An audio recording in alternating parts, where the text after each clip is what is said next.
Mamá, ¿qué pasa pues? ¿No entiendes qué hay que hacer para encender el DVD? Mamá, es que igual me da. Te lo he explicado 300 veces ya. Mamá,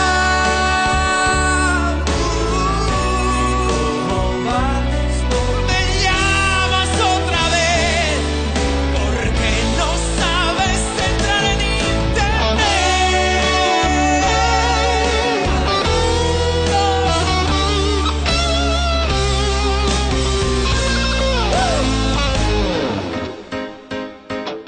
Mírame el móvil que se me ha borrado la agenda. Mira a ver, porque está bloqueado. Lo de los mensajes ahora no me sale. No.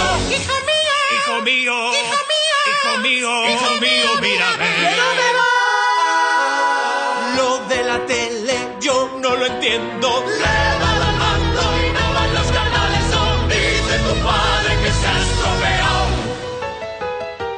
Cuando voy a comer siempre haces igual. Pues ya que está, mira el ordenador que no va. ¿Qué has hecho aquí? Que yo no lo he tocado para nada. ¡Qué rollo, a ver! Yo no sé qué ha pasado. ¡Qué follón! ¿Quién se ha marcado? ¡Míralo! Si con esto estoy. Que yo no lo he tocado, no. Mamma mía, mamma mía, mamma mía, de verdad. No sé por qué siempre me toca a mí, a mí.